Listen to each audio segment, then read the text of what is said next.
Saturday Night Live, 1975, burst onto television as a groundbreaking sketch comedy show launching the careers of some of the most iconic comedians in history.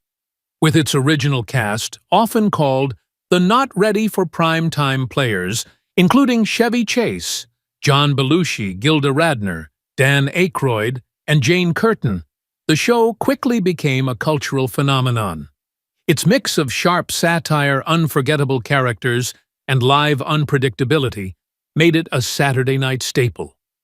But nearly 5 decades later, fans still wonder what happened to the legendary first cast members. In 2025, we look back at the stars of SNL's debut season and see where life and fame have taken them. Don Pardo was born on February 22, 1918, in Westfield, Massachusetts, and was 57 when he became the iconic voice of Saturday Night Live in 1975, immediately establishing himself as an indispensable figure whose booming announcements framed the chaos and genius of live television. While he never performed in sketches, his presence was omnipresent, lending gravitas, suspense, and an unmistakable authority to the show's introduction, turning what might have been a simple announcement into a theatrical event that set the tone for decades of irreverent comedy. Pardo's early life was shaped by the economic hardships of the Great Depression. His father struggled to support a large family, and young Don experienced the humiliation of scarcity and the anxiety of witnessing his parents' sacrifices, which imbued him with a deep work ethic and an unshakable sense of discipline. These early trials forged the meticulous professional persona that would define his career as he became known for being exacting, obsessively punctual, and quietly demanding on set, occasionally clashing with the show's more mercurial performers who found his precision frustrating. Off-camera, Pardo cultivated a life remarkably free from scandal, in an industry notorious for excess and impropriety, maintaining a fiercely private personal life and a long, loyal marriage. Despite the absence of sensationalism, colleagues noted his almost obsessive dedication to his craft with a perfectionist streak that sometimes bordered on controlling behavior, ensuring that every announcement, inflection, and pause met his high standards.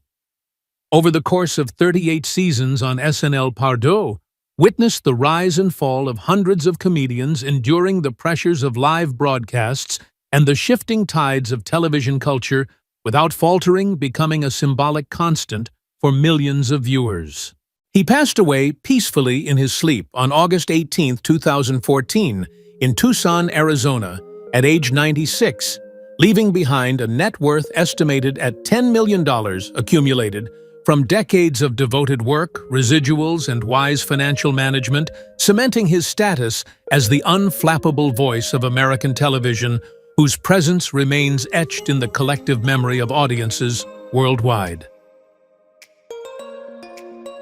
Phil Hartman, born September 24, 1948, in Brantford, Ontario, Canada, was 37 when he joined Saturday Night Live in 1985, quickly becoming the cast's linchpin and earning the nickname Glue for his ability to stabilize sketches with precision, versatility, and an uncanny talent for impersonation.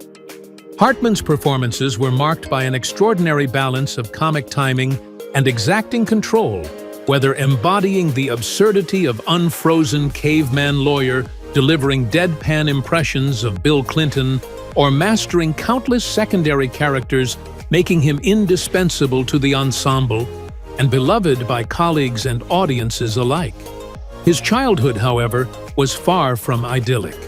He was raised in a working-class household, navigating economic hardships, parental instability, and repeated episodes of neglect and emotional deprivation, which fostered both an intense drive to succeed and a deep-seated perfectionism that permeated his professional and personal life.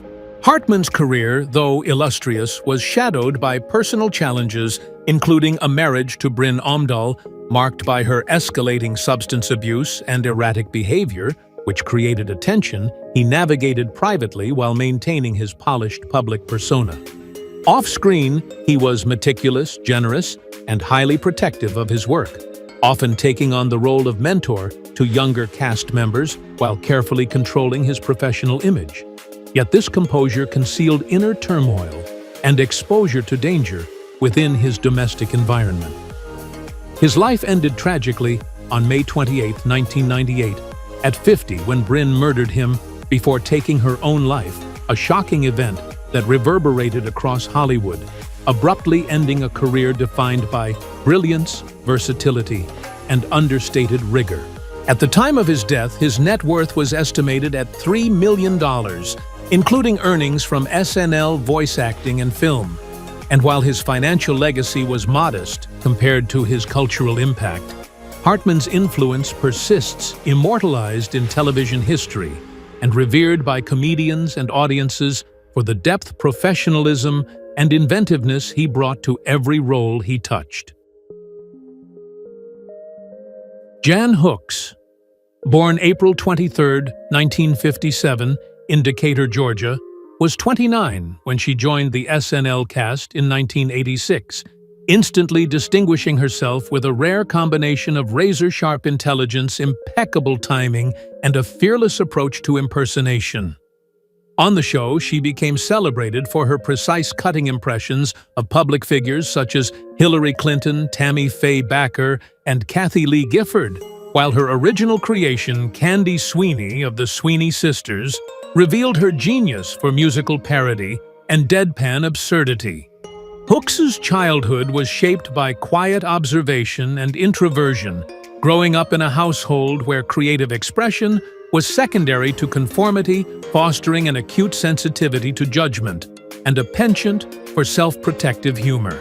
Professionally, her career was a tapestry of brilliance and struggle. Though adored by audiences, Hooks battled debilitating stage fright anxiety and the hidden pressures of alcoholism, which caused her to shy away from higher-profile opportunities and retreat from the spotlight despite her extraordinary talent. Her relationships were often discreet, yet complex, marked by intense loyalty and occasional conflict, and she clashed with colleagues when creative boundaries were challenged fiercely, defending her artistic integrity. Hooks's perfectionism and vulnerability were rarely publicized, yet they fueled her ability to inhabit characters with precision and insight. She died on October 9, 2014, in Woodstock, New York at age 57 from complications of throat cancer. Her estate, estimated at $1.5 million, reflects her careful financial stewardship, but her artistic contributions far exceed any monetary measure. Hooks' legacy endures in the meticulous craft, fearless originality, and subtle humanity she brought to SNL, inspiring performers to balance technical skill with emotional truth, demonstrating that vulnerability can be as compelling as bravado in comedy. Gilda Radner, born June 28, 1946 in Detroit, Michigan, was 29 when she joined Saturday Night Live at its inception in 1975, immediately establishing herself as the show's breakout star and shaping the early identity of live sketch comedy in America. On screen, her characters most famously the befuddled Emily Litella, the outrageously opinionated Roseanne Dana, and the perpetually nervous Baba Wawa combined grotesque exaggeration with a deeply human vulnerability, captivating audiences with their absurdity while hinting at genuine emotional truth. Radner's childhood was far from idyllic. She was born into a middle-class family where her artistic inclinations were met with ambivalence and her natural exuberance often dismissed, leaving her to wrestle with feelings of inadequacy and isolation. She internalized criticism, developing neurotic tendencies and a lifelong fear of abandonment that she would later channel into her performances. Professionally, Radner's rise was meteoric, yet she faced immense pressure as a young woman navigating the male-dominated world of television comedy. Though she avoided scandal in the public sense, Her battles with anorexia, bulimia, and anxiety were well known among her peers, and she often felt forced to overperform to prove herself. Her marriage to Gene Wilder was a private sanctuary in an otherwise demanding career, yet it was a union tinged with the poignancy of knowing that her health was fragile. Radner's life was tragically cut short when she died of ovarian cancer on May 20, 1989 in Los Angeles at age 42. Her estate, valued at roughly $1 million, fails to capture the full scope of her cultural impact as she transformed the landscape of sketch comedy and became an emblem of brilliance, fragility, and unapologetic humor, influencing generations of performers who strive to merge personal truth with comedic artistry. Her laughter remains immortal, echoing the pain and joy she wove into each unforgettable performance. John Belushi, born January 24, 1949 in Chicago. Illinois was 26 when he joined Saturday Night Live at its inception in 1975, instantly becoming the show's most unpredictable and electrifying presence. Belushi's characters, from the manic samurai Futaba to the original incarnation of the Blues Brothers with Dan Aykroyd, combined physical comedy, charisma, and sheer audacity, making him both adored and feared by colleagues.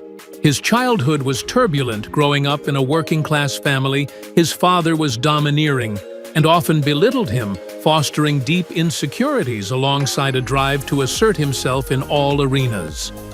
This early struggle manifested in a compulsion to command attention both on stage and off, as he sought validation through laughter and spectacle. Professionally, Belushi's brilliance was constantly shadowed by chaos. His escalating drug and alcohol use, reckless behavior, and volatile temperament caused repeated clashes with producers, directors, and castmates.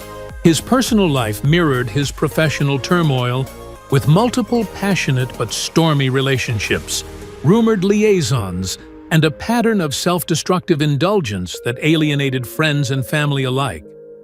The cumulative toll of excess mental health strain and substance abuse ultimately culminated in his untimely death from a lethal injection of heroin and cocaine on March 5, 1982, at the Chateau Marmont in Los Angeles, age 33.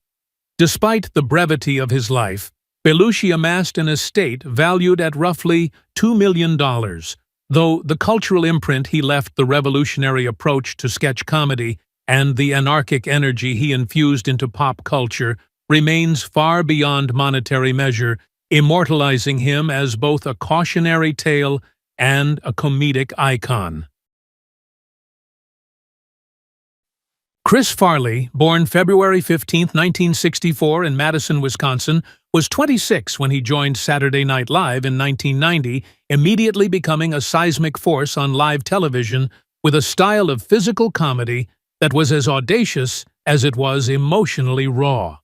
His larger-than-life creations, from the frantic motivational speaker Matt Foley to the hilariously unrestrained Chippendales dancer, revealed a man whose body was both instrument and message, communicating humor and pain simultaneously. Farley's childhood was marked by the pressure to conform, growing up in a household that prized athleticism and stoicism over creative expression, driving him to mask his vulnerabilities with outrageous physicality and performative bravado. Professionally, Farley's career oscillated between meteoric successes and chaotic pitfalls. He was celebrated for his fearless improvisation, yet notorious for destructive pranks, late arrivals, and clashes with producers' behaviors fueled by deep-seated insecurities and a craving for validation. Off-camera, his life was a series of personal trials, including substance abuse, unstable relationships, and publicized bouts of self-destructive behavior that mirrored the frenetic energy of his performances. His vulnerabilities were compounded by his desire for acceptance and fear of inadequacy, leading to tragic consequences. Farley died from a drug overdose involving cocaine and morphine on December 18, 1997, in Chicago at age 33, leaving behind a net worth of approximately $5 million, modest compared to his outsized talent and cultural footprint. His legacy is paradoxical, a blend of infectious joy and heartbreaking fragility, embodying the tension between performance and personal struggle, and leaving an indelible mark on the world of comedy as a performer whose physicality, timing, and emotional honesty continue to influence generations of comedians seeking to marry extreme humor with genuine humanity. Tom Davis was born on August 13, 1952, in St. Paul, Minnesota, and was only 23 when he joined Saturday Night Live in 1975, quickly making his mark as both a writer and performer known for cerebral, often absurdist sketches that pushed the boundaries of comedy alongside his lifelong creative partner, Al Franken.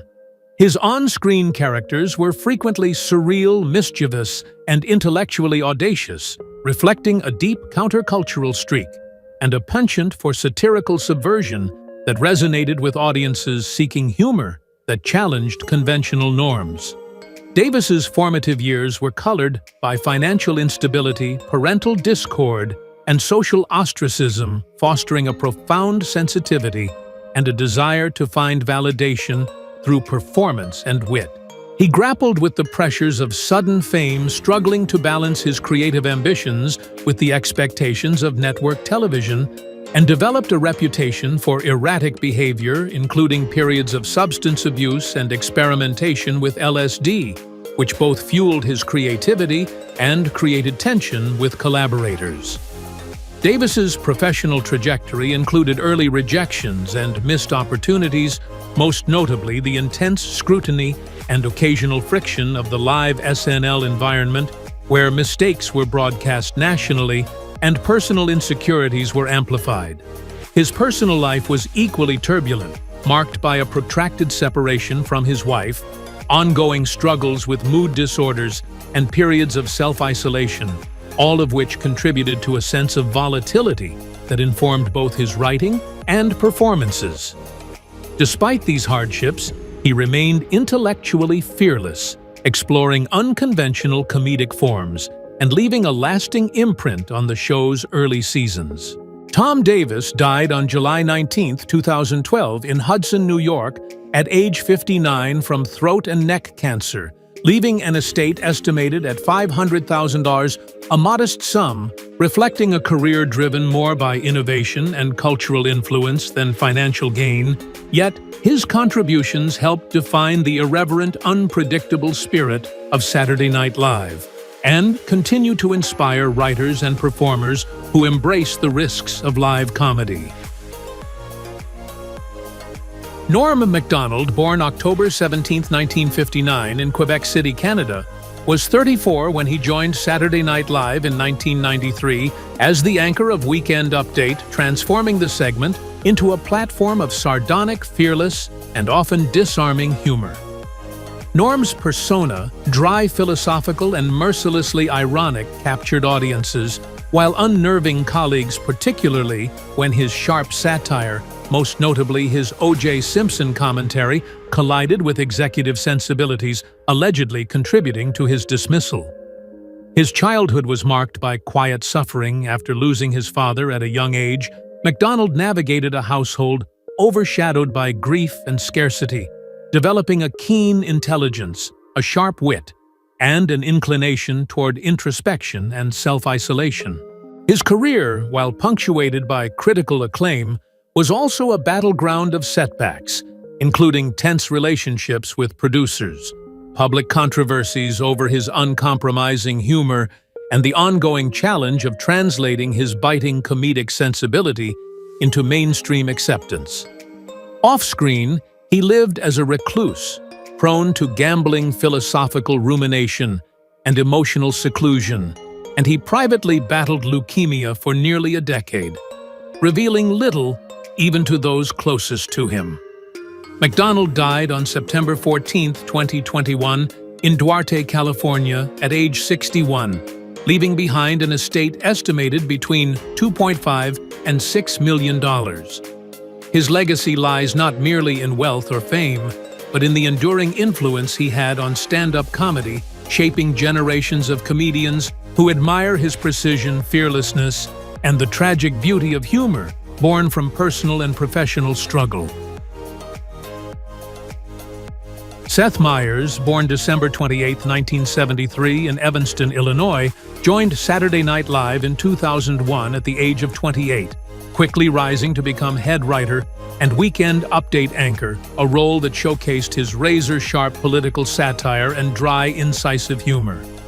On screen, Meyers became a defining voice of early 2000s SNL, blending wit, timing, and a cerebral approach to comedy that drew in audiences while sometimes provoking controversy through pointed political commentary. Born into a middle-class family, Meyers' childhood was marked by quiet adversity.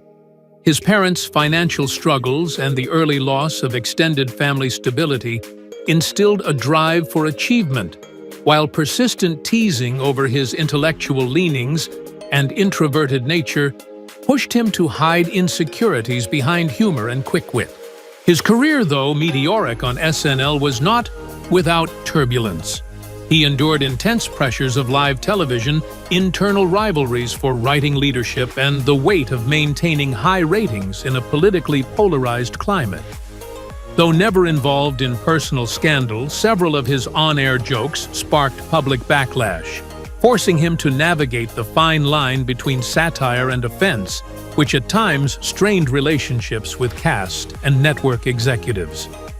Meyers' personal life reflects both stability and complexity. Married to human rights lawyer Alexi Ashe, since 2013, he is a father of 3, balancing the demands of late-night television with family obligations. Yet he has occasionally hinted at the struggles of work-life tension in interviews. Beyond the camera, he has experienced professional frustrations and the anxiety of public scrutiny, a shadow side rarely visible to viewers who see only his composed demeanor. As of 2000, Meyers is 51 and continues to host Late Night with Seth Meyers, maintaining a net worth estimated at $25 million accumulated through television writing and producing, making him one of the most financially secure and influential figures to emerge from SNL's storied history. Darrell Hammond, born October 8, 1955 in Melbourne, Florida, was 40 when he joined Saturday Night Live in 1995, ultimately becoming the show's longest-tenured cast member and establishing a reputation for unparalleled skill in impressions, including Bill Clinton, Sean Connery, and Donald Trump. Hammond's comedic genius was matched by a life of private torment. His childhood was marred by severe physical and emotional abuse, neglect, and profound instability, leaving lasting psychological scars that fueled both his creative intensity and his personal struggles with addiction and mental health crises. His career, while celebrated for longevity and technical brilliance, was punctuated by periods of hospitalization, rehabilitation, and personal relapse, threatening to derail even his most secure successes. Hammond's personal life remained complicated with strained family connections and relationships shadowed by trauma and emotional volatility. Despite these adversities, he carved out a space of resilience and professional reliability, transitioning in 2014 to serve as SNL's announcer while mentoring younger performers and maintaining his role as a cultural touchstone. Currently alive at age 69, Hammond's net worth is estimated at $4 million, derived from decades of dedicated performance, contractual earnings, and royalties. His story represents the paradox of genius and vulnerability. A man whose comedic brilliance emerged from profound suffering, whose life underscores both the dark costs of early trauma and the potential for survival, redemption, and enduring artistic influence. Kenan Thompson, born May 10, 1978 in Atlanta, Georgia, joined Saturday Night Live in 2003 at age 25, ultimately becoming the longest-tenured cast member in the show's history, a feat unparalleled in late-night television. Thompson's infectious energy, boundless versatility, and uncanny mimicry have allowed him to craft iconic recurring characters such as DeAndre Cole and deliver memorable celebrity impressions, shaping the comedic landscape for a generation. His childhood, however, was far from untroubled. Growing up in a modest household, Keenan faced financial insecurity, early social marginalization, and the subtle pressures of living up to community expectations, all of which informed his work ethic and capacity for resilience. His early career included minor setbacks, such as short-lived sketch shows and early auditions that ended in rejection experiences that taught him persistence, but also exposed him to the harsher competitive undercurrents of the entertainment industry. While Keenan has avoided major scandals, his long tenure has occasionally brought internal friction as creative differences with writers or co-stars surfaced, and he has navigated the pressures of public scrutiny, particularly surrounding his private relationships. He endured personal challenges, most notably his divorce from Christina Evangeline in 2022 after 11 years of marriage, an event that hinted at the strains of maintaining a personal life alongside relentless professional demands. Thompson's life reflects both struggle and triumph. His discipline and charisma allowed him to overcome early obstacles and secure his place as a cultural fixture. As of 2025, at 47, he maintains a net worth estimated at $13 million, accrued from decades on SNL voice acting and film roles, demonstrating that longevity, adaptability, and audience connection can sustain both financial and cultural relevance, even as the private sacrifices behind the spotlight remain largely unseen. Fred Armisen, born December 4, 1966, in Hattiesburg, Mississippi, was 36 when he joined Saturday Night Live in 2002, immediately establishing himself as a versatile chameleonic presence capable of inhabiting a dizzying array of eccentric musicians, deadpan oddballs, and public figures with precision and nuance. His performances, from surreal sketches to culturally incisive impressions of Barack Obama, Prince, and other luminaries, became a hallmark of SNL's ability to blend satire with humanity, earning both critical praise and audience adoration. Behind the scenes, Armisen's life has been layered with complexity. His childhood in a transient military family left him constantly adjusting, cultivating both resilience and a tendency to mask vulnerability through humor, a trait that informs his performance style.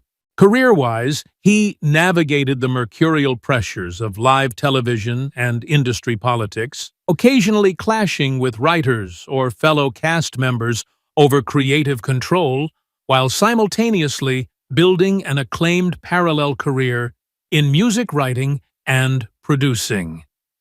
Armisen's personal life has been far from idyllic. His marriage to Elizabeth Moss ended publicly amid allegations of emotional cruelty and tumultuous dynamics, with Armisen candidly admitting to being a terrible husband, revealing a side of him seldom glimpsed by fans.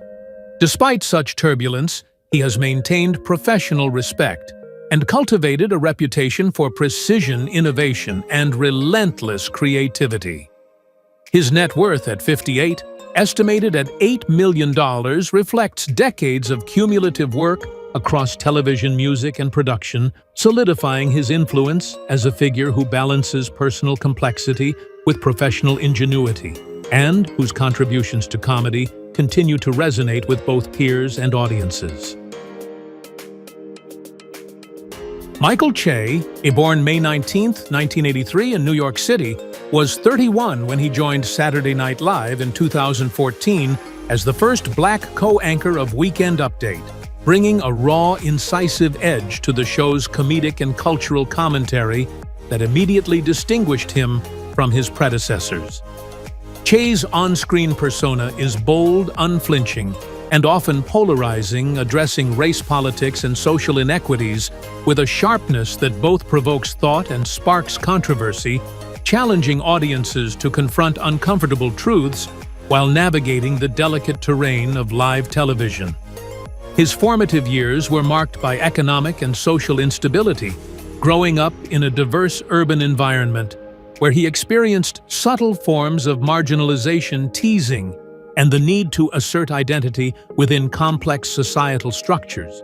Experiences that honed his observational skills, satirical acuity, and resilience.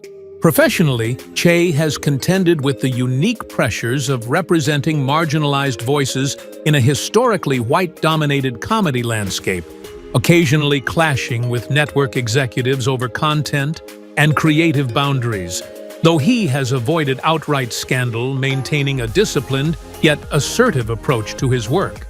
Personal life remains private, and Che has consciously limited exposure of romantic entanglements or social controversies, instead channeling his energy into stand-up writing and television performance. His net worth at 42, estimated at $5 million, stems from SNL touring writing and selective acting roles, reflecting both financial prudence and the value of carving a niche as a socially engaged, boundary-pushing comedian whose work continues to influence and challenge contemporary comedic discourse, positioning him as one of the most fearless and culturally relevant performers of his generation. Colin Jost, born June 29, 1982 in Staten Island. New York, was 23 when he joined Saturday Night Live as a writer in 2005 and rose to prominence as co-anchor of Weekend Update at 32, establishing a persona of calculated intelligence and dry wit that has become his signature. Jost's on-screen presence is defined by a cerebral, incisive style that navigates political and social satire with precision, eliciting both admiration and critique for its perceived cautiousness and elitism, yet ensuring his position as a central figure in contemporary American comedy.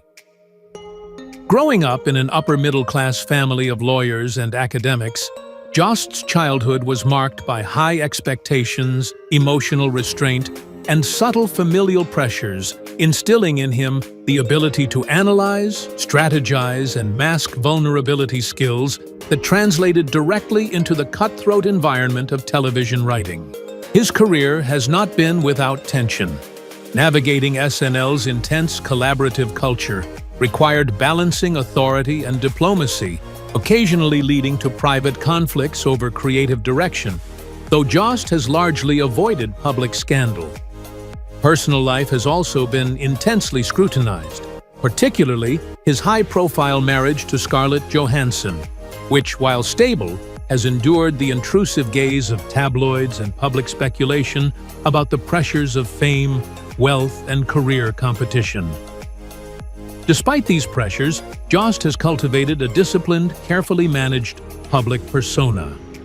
His net worth at 43, estimated at $10 million, derives from his SNL salary book publications, stand-up performances, and hosting high-profile events, reflecting a career built on intellect, consistency, and strategic navigation of both personal and professional spheres, making him a quintessential example of modern celebrity whose success intertwines talent with meticulous self-presentation.